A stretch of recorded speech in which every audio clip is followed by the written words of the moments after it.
What's going on, America? This is Kevin from Kevin's Corner, where I try to make sense out of nonsense. And we got some nonsense going on. And you know, my nonsense radar went off. It was like, nonsense, nonsense, nonsense. I said, where at? I looked up in the sky and saw the nonsense signal. Like, nonsense, nonsense. And I had to put on my cape and jump out there in the name of justice, America. And it's not for me. It's for y'all, the American people.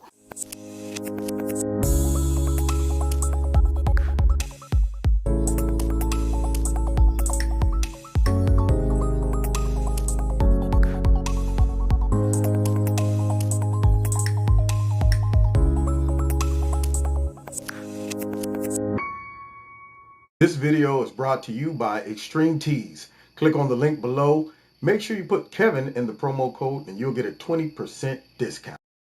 Now, welcome to Kevin's Corner, where I try to make sense out of nonsense, which I spoke of in my opening. Now, we all know folks done lost their mind because they scared that RGB is going to get replaced by some evil, diabolical, crazy, I guess, judge that's appointed by us. And once Trump appoints that judge, I guess, the big fear is that she's going to, get on the Supreme Court and just start unraveling all of our rights. Now, before we get into this, I'm going to let you know, it is not folks that are conservatives that are trying to unravel civil liberties and people's rights. In fact, that's why a Supreme Court justice is very important to us, because we know that if activists get hold to the Supreme Court, if activists, social justice warriors take over the country and have power, they will actually get in your personal business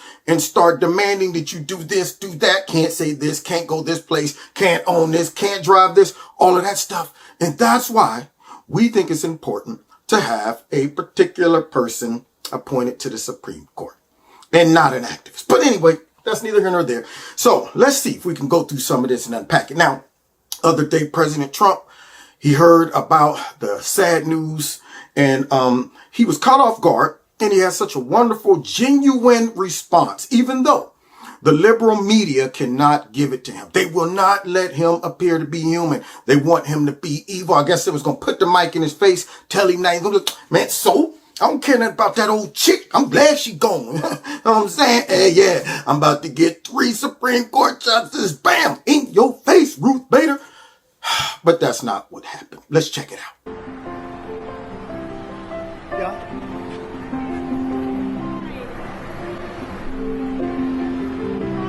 She just died? Wow.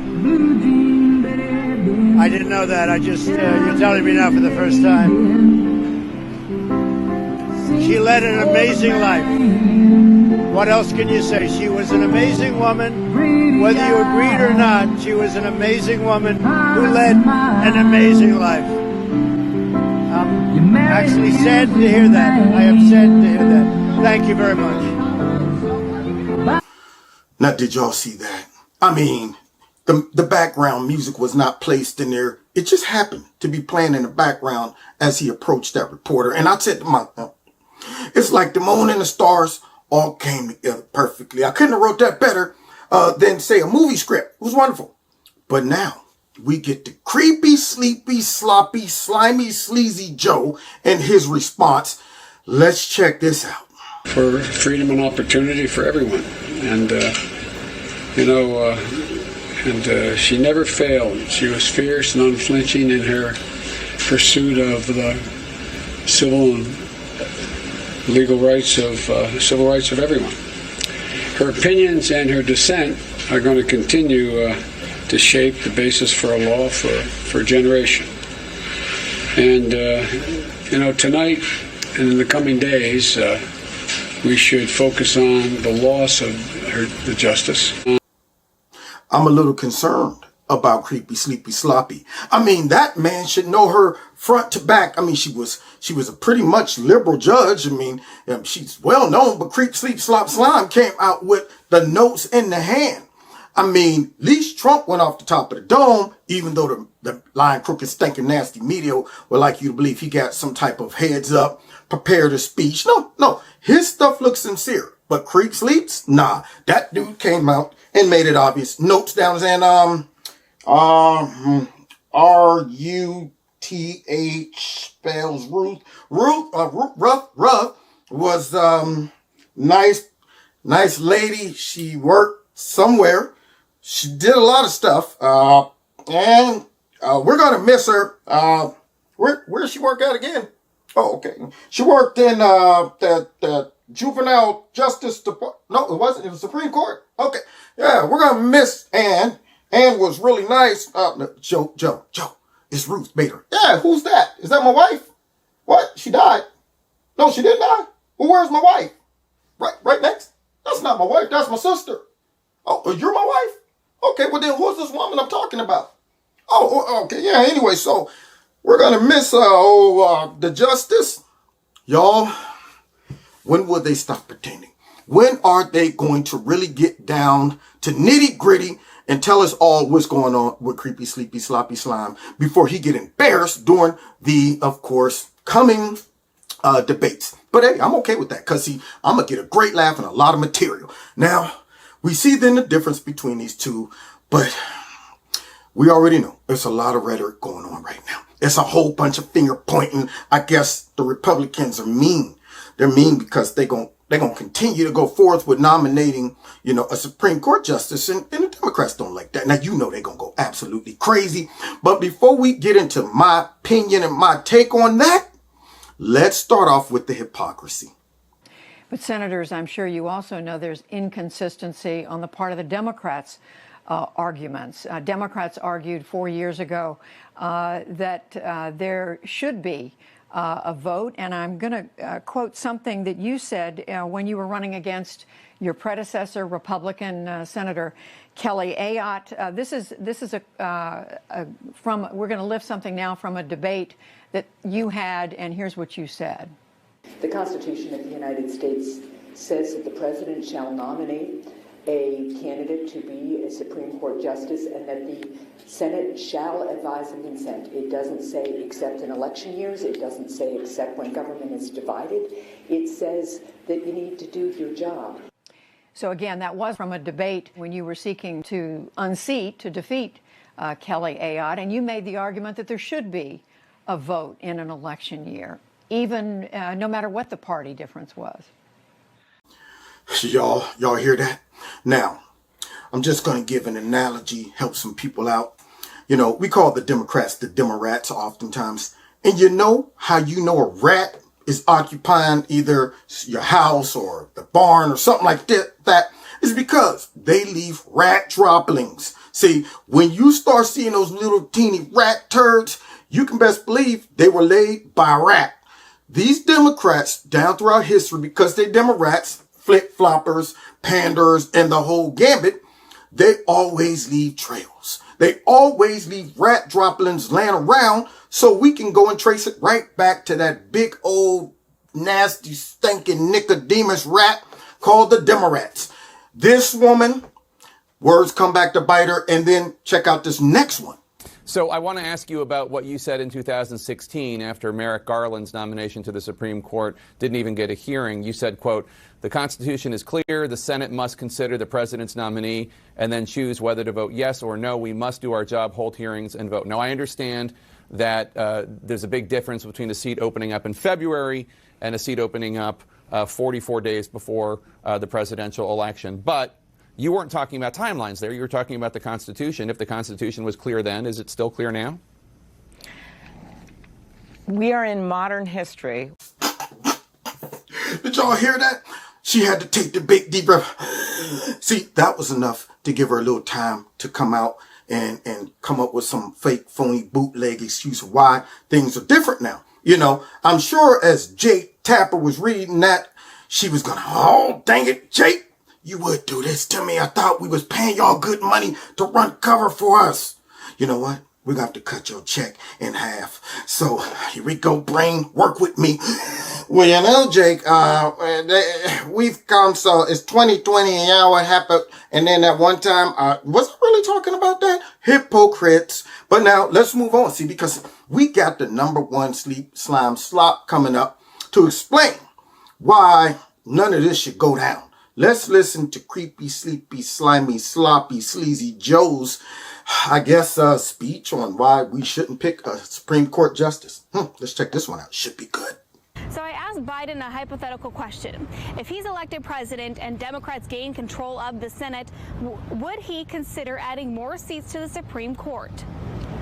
It's a legitimate question, but let me tell you, I'm not going to answer that question because it will shift all the focus. That's what he wants. He never wants to talk about the issue at hand. He always tries to change the subject. But let's say I answered that question. Then the whole debate's going to be, well, Biden said or didn't say. Biden said he would or wouldn't. You see this look on my face? That's the look of I smell doo-doo, and you're trying to tell me it's chocolate. My nostrils know doo-doo when I smell doo-doo. This man, the reason I didn't make a Supreme Court justice pick, because then Donald just changed the subject. He's always trying to change the subject as if he's working for Donald Trump or working against Donald Trump instead of working for the American people, instead of trying to win our vote by telling us, you know what, if I win, I won't pick some crazy bootleg activist like Stacey Abrams or somebody to join the Supreme Court. We already know what she's about. This woman's nuts. You know what? I won. I don't care what they say. I'm the winner anyway. She's nuts. But he won't say who he'll pick because he knows that that right there is going to put him behind the 8 ball. Folks are looking at this situation going, we need to know that information. Don't try to blame it on Trump trying to change the discussion. This happened. Nobody made Ruth die. That was just straight up God in his business, along with maybe a blessing in disguise for all of us. But anyway, nonetheless, this man is trying to pass it off. Now, we all know the creepy, sleepy, sloppy, slimy didn't pick nobody because he can't. He didn't even know Ruth Bader, the justice, and I'm sure after she passed, he went in like, well, do we have a backup? You guys come up with anybody? They're like, we'll get on it, Joe. Yeah, because I don't know anybody. See, so that's what's really going on. And he's trying to downplay it as if the American people don't want to know about this. That is very important, Joe. Now let's move on because now here's Joe giving a more formal red, response. Let's check out this for more laughs.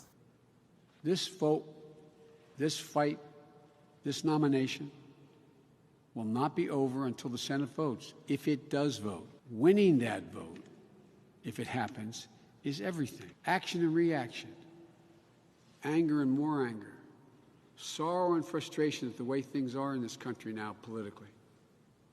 That's the cycle that Republican senators will continue to perpetuate if they go down this dangerous path that they put us on. We need to de-escalate, not escalate. So I appeal to those few Senate Republicans, the handful who really will decide what happens. Please follow your conscience. Don't vote to confirm anyone nominated under the circumstances President Trump and Senator McConnell have created. Now, did y'all hear that crap? I wonder who wrote that one for him. Oh, man. You know what? I might have to go back and hear that opening one more time because it was hilarious. Let's check that out. This vote, this fight. Y'all hear that? This fight. Oh, wait.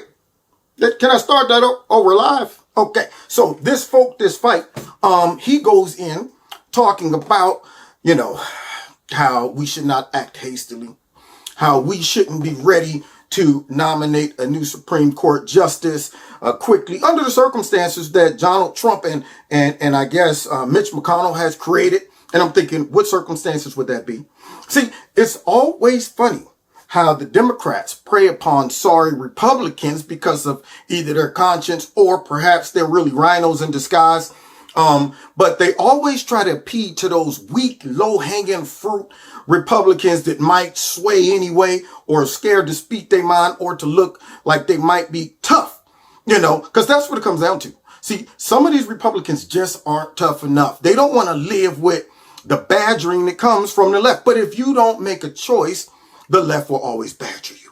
They will never be appeased. You cannot satisfy them by saying, all right, we don't want to stir up more tension, so we're not going to vote for a nominee. Please, do you think if Crying Chuck and Nasty Nancy got that opportunity, they would stop and consider the Republicans? You think that? No, they would ride over us and give us the double tap, poop, poop, and keep it moving and say, do you feel something? Because I didn't feel nothing, man. That's what would happen. And so now they asking for mercy.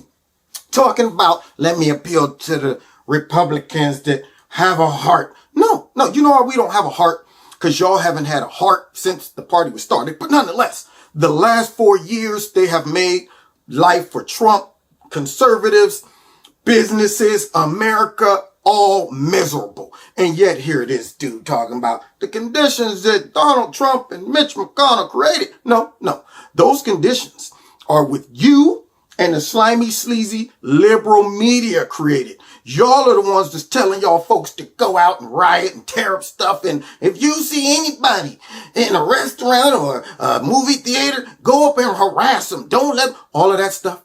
Nobody's doing that but y'all. Y'all are the ones that get on TV all the time, calling everybody a racist, sexist, xenophobe, Hitler, Mussolini, you name it. The division and the conditions of America have been pumped into our society these last, I would even give it 8 years. Well, let's go back 12 with Obama all the way up to now. All of this stuff been done by the Democrats. And now they want mercy. Man, why y'all got to pick them and want to cut a deal, y'all? Maybe we could work it out where if y'all give, no, because we don't negotiate with terrorists. We don't trust nothing that y'all say. Now let's move on because see, he kind of pivoted. And he got to try to get back on track because, see, they had a plan. They were just going to ride it all the way out to the end, focusing on COVID and, Donald Trump killed 1 zillion people and all of that stuff. But now, because Ruth Bader died, they got to really talk about another issue, and he don't like that. So he's going to try to pivot back to COVID, and let's see what happened when this roller coaster jumps the tracks. And perhaps, most cruelly of all, if Donald Trump has his way, the complications from COVID-19, which are well beyond what they should be. It's estimated that 200 million people have died, probably by the time I finish this talk. That right there was pitiful. Somebody should have ran out there and pulled the plug on the camera or the mic, something, maybe tackle creepy, sleepy, sloppy, slimy before he let those words come out. This man talks about if Donald Trump has his way, now understand what he just said. He said, if Donald Trump has his way, many more people will die or would have died if Donald Trump had his way, I guess, and more than should have died. Now, first of all, how many should have died? He doesn't know that number. See, when Democrats make inflammatory comments like that, they never know the actual numbers. They just say stuff. Yeah, people are going to die and all of this stuff. Yeah, tell me about climate change and those 200 fires that started. And tell me, how did Donald Trump or climate change start those fires? Now, there you go again. Asking questions, colored guy. I can't call him that. Oh, person of color guy. That's okay, right? All right. There we go. Now, we want you to get back in line. The rest of your people, they love us. They love us. And here you are getting unruly. Okay? Because you know what? We're going to put you back in chains. What? I can't say that anymore? Okay. All right, let's keep going. So this guy comes out talking about all the deaths if Donald Trump had his way. Now, to the unlearned, to the bubbleheads, they're thinking, well, man, yeah, Trump's purposely killing folks. He's going, y'all, give me my way so I can kill a whole bunch more folks. That's the first flaw in that statement. The second flaw is it's obvious that something is going on with Joe's mind because this dude has problems with numbers. He's making numbers up every single time he grabs the mic. 200 zillion, kabillion, zillion, zebratillion, trillion. Is that a number? No? Okay. Anyway, somewhere around there. Anyway, this guy just straight said that 200 million folks will die before he ends that statement. Man, That's almost as bad as half the country being killed by gunfire too. Remember he said that one? Yeah. He's always throwing out numbers, always throwing them out. No correction. You didn't even see it in his eyes where you notice like, oh crap, I just said something stupid. Note to self, let's go back, correct that. No, he blew straight through that statement thinking he was dead right. And that's a problem. Now let's continue with this garbage.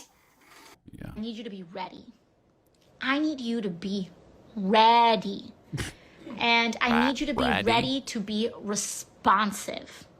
And by that, I mean, we don't quite know what the next play is in terms of this issue on the Supreme Court, right?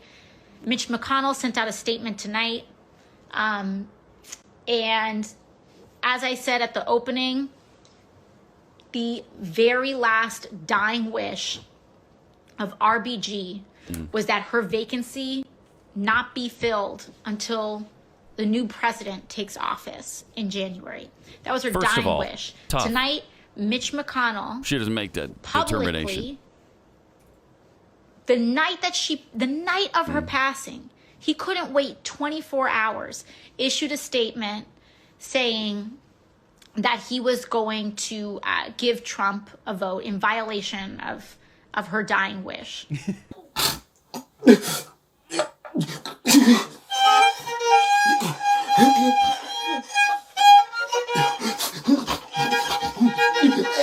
AOC want us to honor RGB's dying wish, and we don't care. I'm sorry, y'all. AOC made me a little bit sensitive for a minute. Why do I need a tissue? I ain't got the issue. Here's a tissue for her issue. Now, let's get down to what this woman just talked about. Manipulation. Holding someone hostage, making someone feel guilty, and trying to shame them into doing what you want them to do. Now, you know what manipulation is. Witchcraft. That's what they're trying to do, y'all. They're trying to put the mojo on us. I'm surprised she don't have a voodoo doll in her purse looking like Trump poking it with needles. How you gonna try to bring up Ruth Bader, her last dying wish? Now, I'm a little concerned. I would hate to think that someone would lie about that. But I'm just thinking about me. If I'm on my dying deathbed, I don't know what condition she was in. I don't even know if she was conscious enough to say that. Usually by the time you're ready to pass away, you're not talking. They're making it seem like this is something come straight out of a movie where, you looking up and like, last thing, don't let Trump replace me and pass away.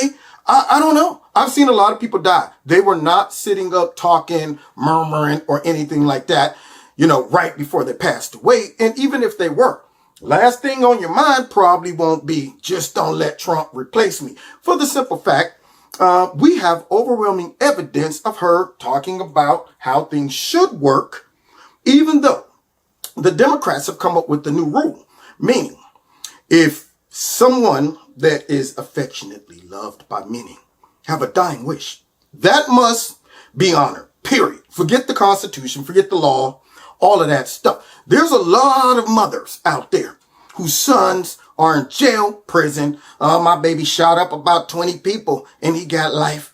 And I'm about to die, but my dying wish is to let my son go free.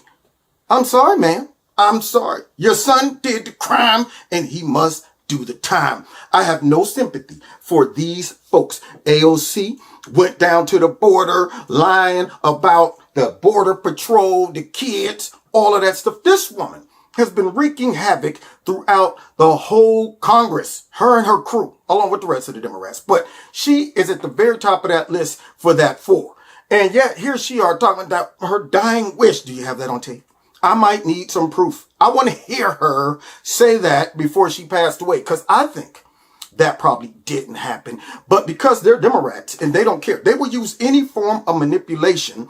Now she wants to throw that out there and guilt and shame folks into saying, well, we can't just disobey her dying wish. There's no law that says we have to.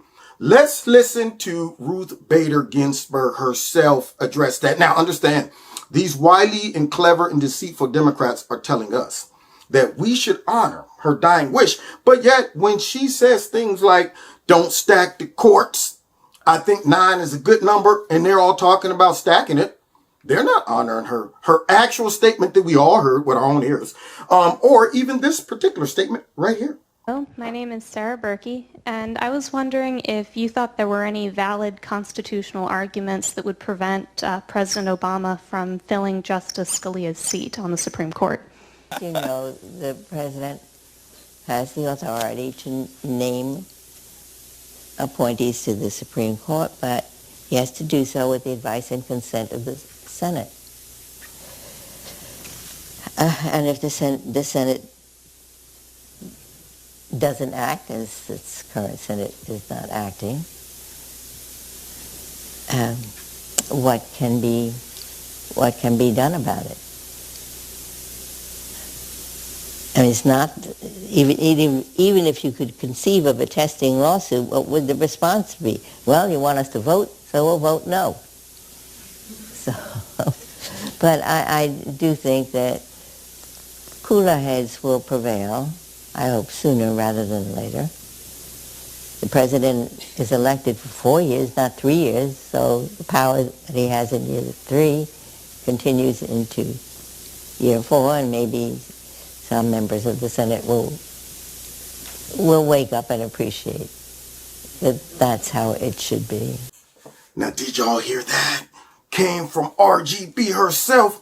She hit us with the look here, man. This is how things should go, period. She didn't say, well, there's an exception to the rule when, a Supreme Court justice is dying, that you honor their dying wish, regardless of what it is.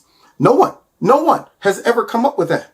Only the Democrats. They are very desperate, and it's getting to the point where they're talking about any means necessary. Darn AOC was talking about this is the time to get real radical. What does that mean? Could you go ahead and break that statement down? Remember, whenever Trump says anything, these are dog whistles. Dog whistles. I heard a dog whistle that time. When she said it's time to get real radical, that's a dog whistle to all of those Antifa protesters, all of those Black Lives Matter protesters, to handle things the way we've been doing it for the last 4 years. By doing it with violence, force, antagonizing people and showing up at their crib and acting a complete fool. But nobody wants that. That only makes folks say that's why we need a strong Supreme Court justice. And then, of course, we have the number one stunner herself. Nasty bag of bones, Nancy Pelosi. Get a load of this. Some have mentioned the possibility, if they try to push through a nominee in a lame duck session, that you and the House could move to impeach President Trump or Attorney General Barr as a way of stalling and preventing the Senate from acting on this nomination. Well, we have our options. We have arrows in our quiver that I'm not about to discuss right now. But the fact is, we have a big challenge in our country.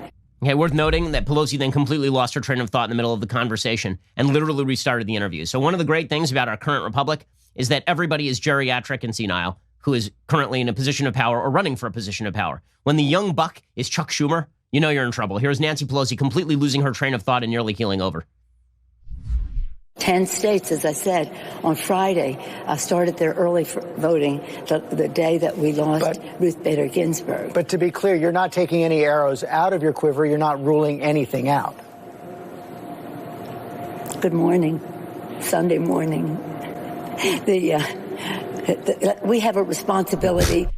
Wow. It's weird when those gears get stuck there for just a second and the Botox infuses the brain. So all good stuff happening in the country. Here's the bottom line for a lot of this. What's happening right now is the Democrats are threatening to destroy institutions. And the media are telling Trump that he is destroying institutions by doing exactly what the Constitution says a president is supposed to do. And that McConnell is destroying institutions by doing exactly what the Senate is supposed to do.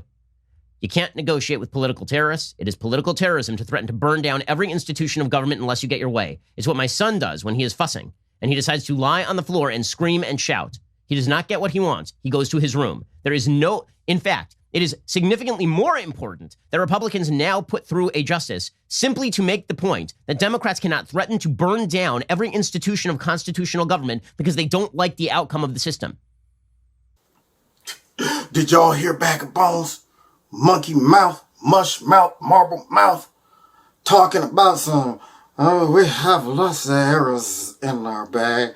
And all. Now, George Snuffleupagus tried to throw her a hint, the talking point, trying to scare Trump by talking about impeachment. Now, how crazy is that, huh?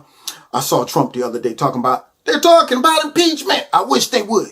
I wish they would. That would be the end of the Democrat Party as we know it. And yet these are all the folks always talking about, our norms, our justice system. Trump's always trying to violate it. As Ben Shapiro was saying, they're the only ones doing that. They're the only ones trying to change the rules mid-game. They're that person that playing Monopoly and coming up with all kinds of stuff. Now, wait a minute. What? When you roll and you go past go, that really means go back the other way. You don't get like the 200. You got to go back the other way. That when they say don't pass, you know what I mean? And then the parking.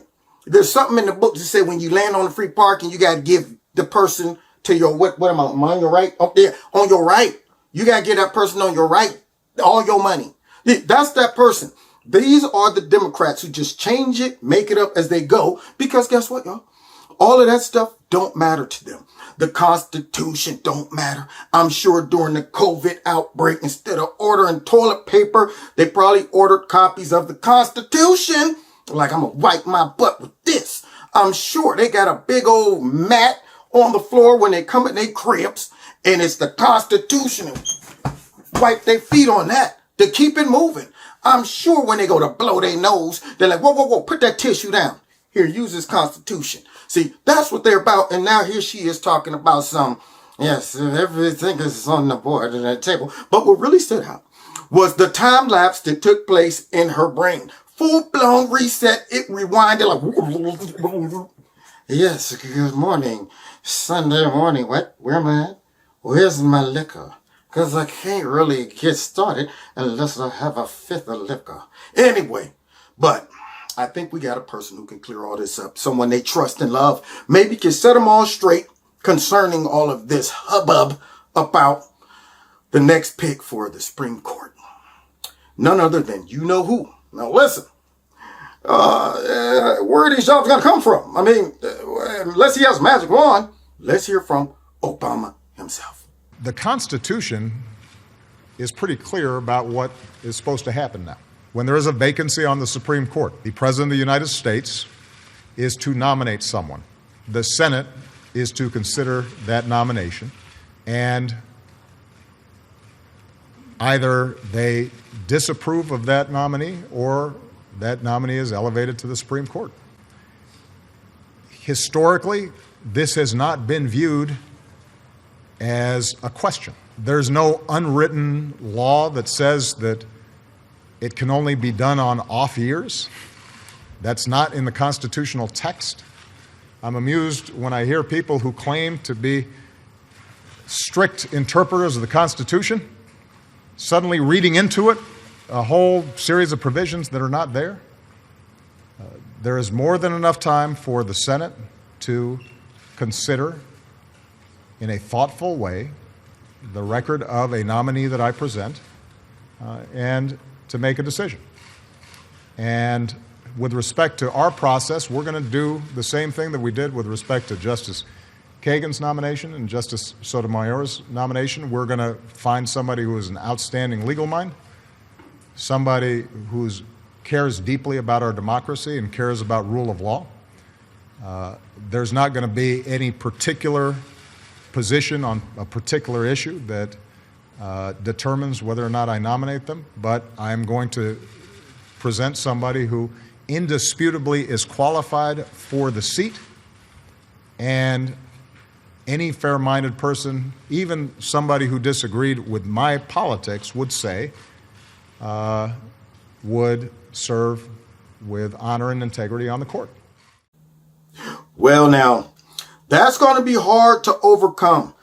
These wonderfully stated arguments by Obama himself, are they going to call him a liar? Now, we all know he is, because there was a time when he was talking about the riots in Ferguson and saying that they were looters and they were vandals and all of that stuff. Yeah, and they need to be prosecuted. But then, of course, now that it's politically convenient, Trump shouldn't be sending in our troops to stop all of this violence. Same type of violence was taking place in Ferguson, where he said that these folks are thugs. But now, but now they're peaceful protesters. So we already know he's a liar. But the problem, like I said in the beginning of this video, when you're a Democrat, you forget you leave rat turds all over the place. And in this application, those rat turds are video footage of all of these hypocrites saying exactly the argument that we're saying right now, which is it's the president's job, duty, and the Senate to fill that seat. And I know that the babies on the bus is going to go wah, wah, wah. I already know. They're already doing it. I already know folks going to be losing their mind. They're already showing up at Mitch McConnell's crib acting a fool. No telling what these knuckleheads are willing to do. Because what this is done, throwing a whole monkey wrench in their plan. Right now, you know that Supreme Court justice seat is one of the most important things to those guys because that is how they get their legislation done. Because they don't have great ideas. Their policies suck. No one wants to vote for them. So what do? As soon as we get a chance to pick a Supreme Court justice, let's get an activist. Somebody with an axe to grind. Somebody who grew up as a kid always saying, I'm going to one day become a Supreme Court justice. And when I get bigger, I'm going to make sure that there ain't no boys or girls and that all the kids should be taught in the schools of stuff that they shouldn't be learning and all that. Yeah, that's what they would do to get their will across. And that's why I don't trust them. And that's why I'm saying, Republicans, don't you listen to this crybaby mess, the rhetoric, the guilt, the shame, the outrage, the threats. Forget all of that. Okay, this time for war. You want to play rough? Okay. Say hello to my little friend. All right. If it's something worth fighting for, it's this. This right here could change the course of America. And so they need to put the foot down and all those rhinos who's questioning whether we should vote or not. Man, I hope somebody rival them right now.